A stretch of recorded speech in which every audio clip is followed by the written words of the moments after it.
Si vous vous sentez malheureux et que vous ne comprenez pas pourquoi, si vous n'arrivez pas à avancer dans la direction dans laquelle vous aimeriez avancer, c'est peut-être à cause de traumatismes inconscients. Peut-être que ces traumatismes, vous les avez enfouis tellement profonds à l'intérieur de vous que vous ne savez même pas qu'ils existent et pourtant ils vous gâchent la vie. Il est temps d'arrêter de leur donner du pouvoir et de récupérer votre pouvoir personnel. Bienvenue dans les sagesses de Fanette. Je m'appelle Françoise et sur cette chaîne, je partage du contenu, des réflexions, des conseils, des techniques et des astuces pour vivre en toute sécurité, pour apprendre à mieux se connaître, pour gagner en clarté et récupérer son pouvoir personnel. Dans cette vidéo, on va parler de psychotraumatisme.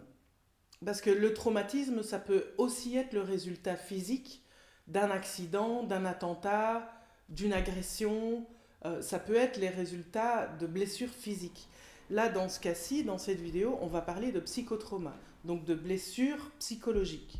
Un psychotraumatisme, c'est le résultat d'un événement ou de séries d'événements qui sont perçus comme nuisibles, dangereuses ou menaçantes par la personne qui les vit. Comme c'est des psychotraumatismes, ils ne se voient pas à l'œil nu, contrairement aux traumatismes physiques. Donc les blessures, elles ne se voient pas à l'œil nu. Et pourtant, elles vont avoir un impact sur toutes les sphères de notre vie. Que ce soit mental, émotionnel, relationnel, ça va impacter nos comportements, nos croyances, nos pensées. Ça va impacter notre vision du monde et notre manière de réagir au monde qui nous entoure et notre manière de réagir à soi-même. En général, les psychotraumatismes, ils prennent leur source dans notre enfance. Et pourtant, ils vont avoir une influence tout au long de notre vie. Certaines études menées aux États-Unis, et les États-Unis, l'Amérique du Nord en général, sont bien plus en avance que nous quant à la compréhension des psychotraumatismes. Certaines études, donc, estiment que 50% des gens qui atteignent, des individus qui atteignent leurs 18 ans, ont vécu un psychotraumatisme et vivent avec les conséquences de ce psychotraumatisme dans leur vie au quotidien. 50%. C'est énorme. Donc, imaginez, vous êtes là dans une pièce de 20 personnes, il y a 10 personnes dans la pièce qui sont victimes, probablement sans le savoir, de psychotraumatisme inconscient. Quand on sait que ce genre de traumatisme a un impact énorme sur la santé mentale, et qu'en ce moment, la santé mentale générale de la population, c'est quand même pas le nirvana, donc les traumas, ils ont un impact sur la dépression, sur l'anxiété, sur les addictions, sur les problèmes de comportement, sur les compulsions, mais aussi le diabète, les maladies cardiaques, les maladies digestives. Donc vous voyez comme c'est un sujet qu'il est important de traiter. Par contre, c'est important de faire une différence entre trauma et stress. Le stress, c'est une vague. Et toute notre vie, chaque jour, on fait face à des vagues de stress, mais qui, par nature, montent et descendent. Donc elles rentrent, on trouve une solution et hop, elles repartent. Si vous avez un pneu crevé, le temps que vous trouviez la solution et que vous régliez le problème, vous allez être dans une période de stress. Mais une fois que vous avez remplacé le pneu ou trouvé une solution pour remplacer le pneu et que vous avez repris la route, vous allez reprendre le cours de votre vie. Et puis ça va passer, ça va devenir un souvenir. Et tous les jours, vous avez comme ça plusieurs vagues de stress, de tailles différentes, d'importances différentes, mais vous trouvez des solutions et puis vous repartez dans votre quotidien comme si de rien n'était ou presque. N'oubliez pas de vous reposer après une période de stress. Dans le cas du trauma, c'est pas du tout comme ça que ça se passe. Le trauma, c'est une expérience qui vous arrive à un moment donné de votre vie. Mais une fois que l'expérience est terminée, vous ne repartez pas vivre votre quotidien comme si de rien n'était. Au contraire, le trauma va revenir se rejouer dans diverses situations de votre vie de manière inconsciente. Vous allez vous allez continuer à le vivre sous d'autres formes. Il va être réactivé constamment dans d'autres situations que la situation initiale, tant que vous n'en avez pas pris conscience. Les chercheurs américains, ils ont commencé à découvrir ce système de traumatisme quand ils se sont penchés sur le problème des militaires vétérans qui revenaient de la guerre et qui étaient incapables de reprendre une vie normale, qui étaient devenus l'ombre d'eux-mêmes et qui revivaient sans cesse des situations, des expériences qu'ils avaient vécues pendant la guerre, comme s'ils y étaient toujours. Et puis les chercheurs se sont rendus compte que les personnes qui survivaient à des catastrophes naturelles ou à des attentats développaient le même genre de symptômes. Et puis ils se sont rendus compte que les enfants qui avaient vécu de la violence pendant leur enfance présentaient aussi le même genre de symptômes. Et puis ils se sont rendus compte que les enfants qui n'avaient été que témoins de violences physiques, mais pas victimes directes de violences physiques, présentaient aussi les mêmes symptômes. Et après, ils se sont rendus compte que les victimes de violences sexuelles, enfants ou adultes, eux aussi développaient le même genre de symptômes dans leur quotidien. Et maintenant, ils sont en train de se rendre compte et d'étudier le fait que les enfants qui ont vécu de la violence psychologique, de la négligence affective, de la carence émotionnelle, eux aussi présentent le même genre de symptômes. Donc vous voyez à quel point les traumas sont quelque chose d'hyper répandu, beaucoup plus répandu que ce qu'on s'imagine. Une des manières de définir le trauma, c'est quand quelque chose se passe, quand vous vivez une expérience qui vous bouleverse tellement que vous vous sentez submergé, que vous avez l'impression de ne plus savoir respirer. Et vous vous sentez impuissant, incapable de faire en sorte que la situation change, que l'expérience soit différente. Vous êtes incapable de repousser ou de vous défendre par rapport à ce qui se passe en ce moment. Donc déjà, si vous avez déjà eu l'expérience de vivre quelque chose qui vous mettait dans ce genre d'état, même adulte, c'est qu'il y a fort à parier que derrière ça se cache un traumatisme conscient ou inconscient, et que c'est important d'aller voir et de faire un travail de conscience par rapport à ça. Quand ce genre d'expérience arrive, on a l'impression de s'effondrer intérieurement, on a l'impression d'étouffer, on panique, on réagit de manière extrême émotionnellement, même si on n'est pas en train de vivre une expérience traumatisante. En fait, pour être plus juste, le trauma, c'est pas tellement l'événement en soi. Le trauma, c'est la trace que laisse l'événement à l'intérieur de nous. C'est la trace que l'expérience de notre enfance a laissée à l'intérieur de nous. Et c'est cette trace qui est à chaque fois réactivée chez la personne qu'on est aujourd'hui. Imaginons, enfant, vous avez été mordu par un chien. Si à l'époque de cette expérience, il y avait des gens autour de vous, des adultes, qui vous ont rassuré, qui vous ont mis en sécurité, qui vous ont protégé, qui vous ont expliqué que vous n'étiez pas en danger, vous n'avez probablement pas développé de peur des chiens. Si au contraire, quand vous vous êtes fait mordre par un chien enfant, et qu'il n'y a aucun adulte qui a eu cette attitude-là de vous mettre en sécurité, de vous sentir protégé, de vous expliquer que vous n'étiez pas en danger, vous vous êtes senti en danger, insécurisé et non protégé. Et vous avez sûrement aujourd'hui peur des chiens. Parce qu'à chaque fois que vous voyez un chien, vous avez votre trauma qui est réactivé et qui vous dit « Attention, tu es en danger, méfie-toi, mets-toi en sécurité, prends tes jambes à ton cou et casse-toi. » Face à l'événement, à l'époque enfant, vous n'avez pas, puisque vous étiez enfant, vous n'avez pas pu vous tenir dans votre pouvoir personnel.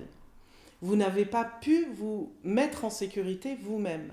Vous n'avez pas pu vous rassurer sur le fait que vous n'étiez pas en danger vous-même. Vous vous êtes senti impuissant parce que vous étiez incapable, parce que enfant, de réagir de manière adéquate face à la situation. Vous n'aviez pas les compétences ni les capacités en tant qu'enfant de répondre correctement à la situation et de vous mettre en sécurité et de vous protéger vous-même.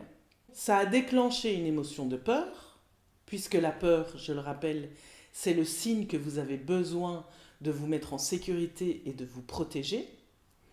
Donc vous avez déclenché une émotion de peur, sauf que cette peur, vous ne l'avez pas traversée. Une peur, ça se traverse. Une émotion, ça se traverse. Si la peur n'est pas traversée, elle va rester à l'intérieur, plutôt que d'être extériorisée, elle va rester à l'intérieur et laisser une trace. Si on ne répond pas à notre besoin de sécurité qui nous est envoyé par l'émotion de la peur, qu'on ne laisse pas cette peur nous traverser, on va garder en nous un sentiment d'insécurité.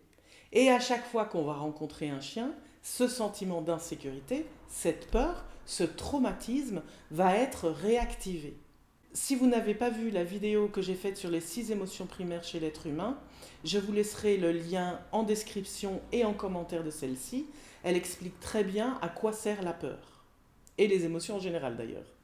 Les expériences traumatiques et les peurs qui les accompagnent, vu qu'elles ne sont pas traversées, vu qu'elles ne sont pas extériorisées, elles vont être stockées à l'intérieur de notre corps et de notre système général, y compris notre mental et notre système émotionnel. Une des réactions, une des réponses traumatiques qu'on peut développer quand on devient adulte et qu'on garde tant qu'on ne s'en rend pas compte, c'est qu'on va pouvoir générer un état d'anxiété généralisée. C'est-à-dire que on a à l'intérieur de nous un programme qui nous dit attention dans la vie, méfie-toi parce que tu n'es pas en sécurité. Donc potentiellement, tout peut devenir source de peur et d'anxiété et potentiellement tout peut nous donner l'impression d'être en insécurité, d'être en danger et donc on va développer un état d'anxiété généralisé. On va conserver un état d'alerte, un état d'hypervigilance, puisqu'on a été incapable de réagir correctement à l'époque du traumatisme, à l'époque où le chien nous a mordu. On s'est senti impuissant, on a été incapable de réagir correctement et de se mettre en sécurité. On a gardé en nous l'impression que potentiellement on est constamment en insécurité. En tout cas que le danger peut surgir de n'importe où, n'importe quand. Donc on reste en état d'alerte, on reste en état d'hypervigilance et on cogite tout le temps. On est tout le temps dans un truc de contrôle, d'agitation mentale, de rumination, de cogitation, parce qu'on essaye d'avoir le contrôle sur notre sentiment d'insécurité. On essaye de se dire, il faut que je prévoie tout, il faut que je contrôle tout pour ne plus jamais me sentir dans cet état d'impuissance que j'ai ressenti enfant. Mais ça peut prendre beaucoup d'autres formes. Il y a énormément de réponses traumatiques en fait qui existent. Quelqu'un qui n'arrête pas de s'excuser, par exemple. Il y a des gens comme ça, je ne sais pas comment ils font, mais ils n'arrêtent pas de s'excuser. Pour tout et pour rien. Eh ben, c'est une forme de réponse traumatique. Ou les gens qui sont tout le temps gentils, qui se présentent comme des gentils. Donc ils sont tout le temps à vouloir faire plaisir et à dire oui. C'est aussi une réponse traumatique, au même titre que l'anxiété. Puisque quand un trauma est réactivé, on se sent en insécurité, on se sent en danger, on va développer des mécanismes de défense pour réagir de la meilleure des manières, de sorte qu'on puisse se sentir en sécurité. Quand un trauma est réactivé, on se sent en insécurité. Peu importe l'expérience initiale, on se sent aujourd'hui en insécurité. Du coup, pour répondre au traumatisme, à la réactivation du traumatisme, on va développer des mécanismes de défense pour réagir et pour se sentir en sécurité, pour se mettre dans une situation où on va pouvoir se sentir hors de danger, donc en sécurité. Donc le trauma, il est réactivé. La peur initiale qui est liée à l'expérience initiale qui a eu lieu dans notre enfance est réactivée à chaque fois qu'on se sent dans une situation, et c'est inconscient, hein, c'est inconscient.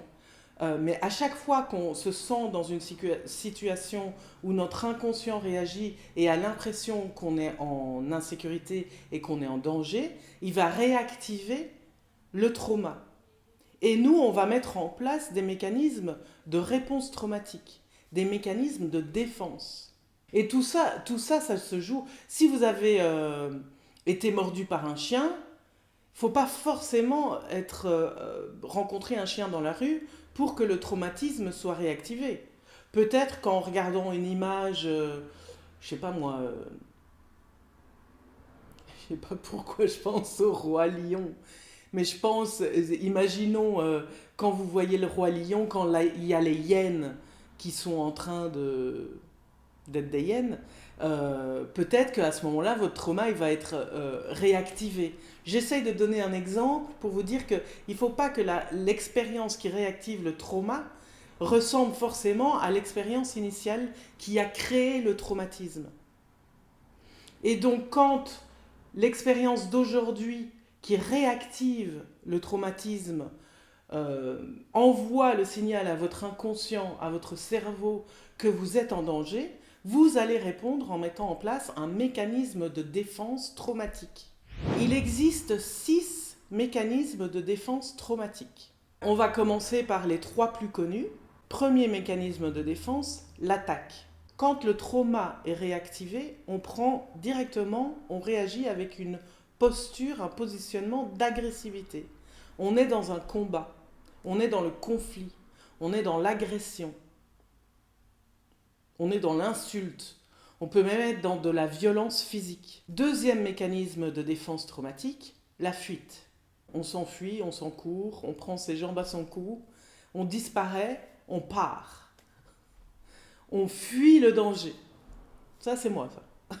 Troisième mécanisme de défense traumatique, la paralysie. Donc là, on ne sait juste plus réagir. On est paralysé. On est incapable de bouger ou d'avoir quelconque réaction. Une des formes très répandues et très méconnues que ça peut prendre, c'est la procrastination. Si vous avez une tendance à la procrastination, c'est peut-être le signe qu'il y a un trauma inconscient qui se rejoue. Et donc c'est important d'aller jeter un œil à votre structure interne et à votre histoire et de commencer un travail de conscience pour pouvoir mettre de la lumière sur tout ça et gagner en clarté et sortir de la procrastination tant qu'on y est. Quatrième mécanisme de défense traumatique, la complaisance. En anglais, ils utilisent le mot fawning qui veut dire faire des yeux de biche. Je le dis parce que l'image est assez juste. C'est-à-dire que c'est des gens face au danger ou face à l'insécurité, en tout cas quand leur trauma se réactive, qui vont avoir tendance à faire beaucoup de compliments, qui vont vouloir chercher à plaire, qui vont sourire, qui vont faire des grands yeux, qui vont prendre des attitudes séductrices. C'est leur manière à eux de réagir face au danger et de se mettre dans une position de sécurité intérieure. Ils vont aussi avoir tendance à se soumettre aux autres, aux besoins des autres, à sacrifier en tout cas leurs besoins pour satisfaire le besoin des autres, à se laisser dominer, à se mettre au service de l'autre. C'est des gens qu'on appelle les gentils. Mais en fait, c'est des gens traumatisés. C'est pas drôle, je ris parce que c'est nerveux, c'est pas drôle. Cinquième mécanisme de défense traumatique, la dépendance. Comme on ne se sent pas en sécurité, on attend de l'autre que l'autre nous mette en sécurité. Comme à l'époque, on n'a pas été sécurisé par les gens qui nous entouraient et qui étaient en charge de notre sécurité, on continue à vouloir que les gens autres que nous, les autres, soient ceux qui devraient nous mettre en sécurité. Alors qu'aujourd'hui, devenus adultes, la seule personne qui peut nous faire nous sentir en sécurité et nous mettre hors de danger, c'est nous-mêmes. Les personnes qui se victimisent énormément sont dans ce mécanisme de défense-là. Elles se victimisent pour demander de l'aide à l'autre, pour que l'aide pour que l'aide vienne de l'extérieur, pour que les autres viennent la sauver.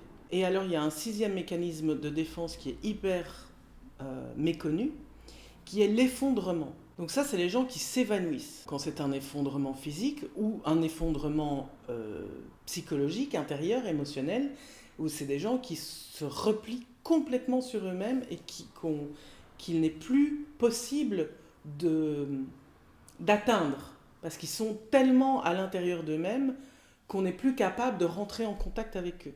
Le problème, quand on est sous l'influence de nos traumas, donc quand on a donné notre pouvoir à nos traumatismes, même s'ils sont inconscients, c'est que ça nous empêche d'avancer, de grandir et d'évoluer. Comme inconsciemment, on a l'impression d'être en danger plus ou moins perpétuellement, le cerveau se met en mode survie, puisqu'il a l'impression qu'il est en danger, puisqu'il a l'impression que le danger peut venir de n'importe où.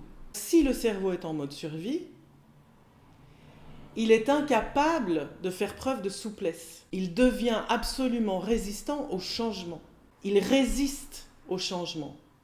Il résiste parce qu'il ne veut pas avancer, parce que avancer pour lui, c'est une prise de risque et c'est la mort assurée. Résultat, ça devient extrêmement compliqué pour les gens qui ont beaucoup de traumatismes inconscients. Ça devient extrêmement compliqué d'avancer.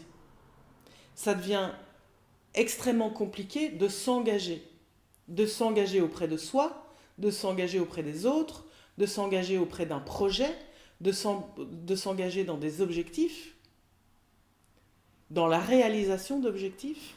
Parce que si on est en mode survie, on est dans le moment présent. C'est très compliqué d'avancer. C'est très compliqué de bouger.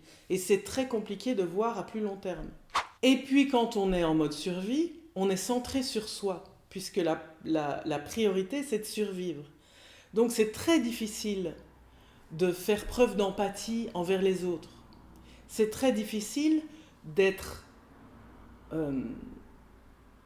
en relation avec les autres, d'être par exemple dans l'écoute de l'autre, de faire attention à l'autre.